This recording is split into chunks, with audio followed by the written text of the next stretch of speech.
SSC GD में तुम्हें selection भी चाहिए और तुम्हें यूट्यूब से पढ़ के आए थोड़ी मोड़ी किताब वगैरह पढ़ के तुम सोच रहे हो सिलेक्शन ले लूंगा, तो भाई नहीं ले पाओगे। तुम्हारी मेन जवानी जो 18 से 21, 22, 23 साल की है ना, वो बीत जाएगी और ऐसे करते करते तुम्हारा सिलेक्शन होगा भी नहीं।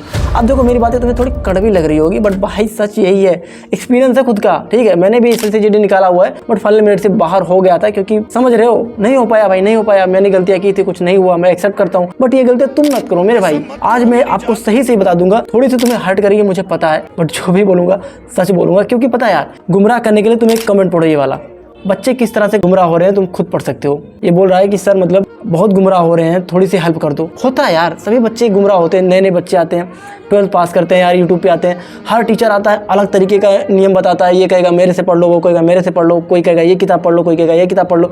बट जो बेसिक चीज़ होती है ना, जो बहुत इंपॉर्टेंट चीज़ होती है, वो कोई बताता है नहीं, जिसपे हर किसी को काम करना चाहिए। मैं आपसे कहूँ कि आप बिना किसी बैच के लिए हुए भी पास कर सकते हो एसएससी जीडी। मैं आपसे कहूँ आप यूट्यूब से भी पास हो सकते हो, मैं कहूँ बैच लेके पास हो सकते हो, मैं कहूँ टेलीग्राम वगैरह जो आजकल फ्रॉड करते हैं लोग, उससे भी पढ़ सकते हो, किताब से भी पढ़ के पास हो सकते हो। बट चीज़ें क्या चाहिए, जो बेसिक चीज़ें वो कोई नहीं बता रहा है। चलो मैं तुम्हें बताता हूँ। देखो सबसे पहली चीज़, तुम्हें चुपचाप करके ना सिलेबस डाउनलोड कर लेना है, चुपचाप। एंड इसके बाद तुम यूट्यूब पे जाके सर्च करो टॉपिक वाइज वेटेज हर सब्जेक्ट की, कि किस सब्जेक्ट में कौन सी टॉपिक सबसे ज़्यादा बार पूछी जा रही है ना। जैसे परसेंटेज, प्रॉफिट लॉस, ये सब मैथ में ज़्यादा पूछे जाते हैं। हिंदी में सबसे बढ़िया चीज़ पता है क्या, एसएससी जीडी में सिलेबस बहुत बड़ा नहीं है, बहुत छोटा सिलेबस है मेरे भाई। उसको अगर तुमने ढंग से पढ़ लिया, बार बार रिवाइज कर लिया, सिलेक्शन तुम्हारा रखा है, सिर्फ तुम्हारे लिए है। तो पहले तो तुम क्या करोगे, सिलेबस ढंग से लिख लोगे और एक चार्ट बना लोगे, चार्ट कह लो या पेज वगैरह में लिख करके चिपका लोगे अपने सामने। तुम्हें क्या करना है, ऐसे मैंने पढ़ा हुआ है, एक फोटो यहाँ पे देख सकते हो। जिस भी सिलेबस चैप्टर को तुम खत्म करो उस पर टिक मार दो कि हाँ ये हो गया, ये हो गया, ये हो गया। अब देखो पहले मैं बता रहा हूँ कि अगर तुमने बैच ले रखा है, बैच से तुम पढ़ रहे हो, तो तुम्हें यूट्यूब वगैरह कहीं से पढ़ने की कोई ज़रूरत नहीं है। चुपचाप बैच पे फॉलो करो, जो भी तुम्हारे टीचर्स बता रहे हैं बस उसी को पढ़ो, उसके अलावा कुछ भी नहीं। और ये जो मैं चीज़ें अब तुम्हें बताने वाला हूँ, ये उनके लिए जो थोड़ा बहुत बैच फिर भी नहीं लेना चाहते। पहले मेरी सजेशन है कि बैच ले लो, अगर फिर भी नहीं लेना चाहते हो, पैसे नहीं है, फिर भी एक चीज़ मैं तुम्हें बता रहा हूँ, सिलेबस लिख लो, टॉपिक वाइज वेटेज लिख लो, ठीक है। इसके बाद जो भी टॉपिक तुम यूट्यूब से खत्म कर रहे हो उस पर टिक मार दो कि तुमने खत्म कर लिया। इससे क्या होगा, जैसे 2-3 चैप्टर तुमने खत्म किया तो तुम्हारे अंदर ना एक अलग लेवल का कॉन्फिडेंस आ जाएगा, है ना। मेरी ये बुक देखो, इसको मैंने ढंग से पूरा पढ़ा हुआ है, इसको तुम्हें दिखा रहा हूँ, है ना। एक एक करके टिक मार देता था, इससे तुम्हारे अंदर कॉन्फिडेंस बहुत आएगा। ऐसा नहीं है कि एक बार पढ़ने के बाद तुम्हें सब याद हो जाएगा, बट कॉन्फिडेंस तुम्हारा नेक्स्ट लेवल पे चला जाएगा। बहुत मोटी मोटी बुक पढ़ने की जरूरत नहीं है कि तुम लूसेंट उठा के पढ़ रहे हो, ऐसा बिल्कुल नहीं करना है। अपना जो भी सिलेबस लिखा है, एक चैप्टर खत्म किया टिक मार दिया, फिर खत्म किया टिक मार दिया, ऐसे करते करते दिन के 5 से 6 घंटे पढ़ो आराम से, 3 महीने के लिए आराम से निकल जाएगा। ऐसे तुमने मारते हुए चले गए, हिंदी खत्म, मैथ खत्म, रीजनिंग खत्म और जीएस खत्म। बहुत बड़ा सिलेबस नहीं है, छोटा छोटा है, बस आपको सही से ख़त्म करना है।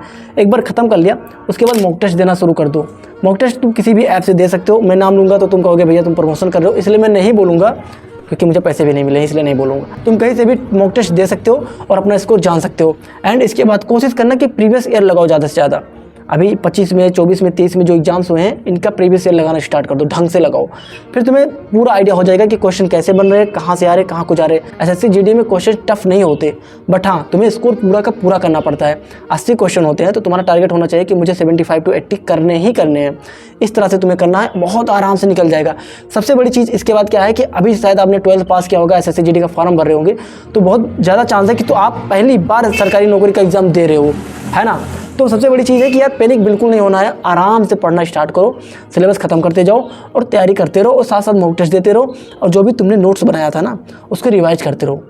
हाँ नोट्स तुम बना के रखो मेरे भाई, जो भी छोटी मोटी नोट्स है वो भी बना लो, क्योंकि अगली बार एसएससी जीडी में तुम्हारे काम आएगा।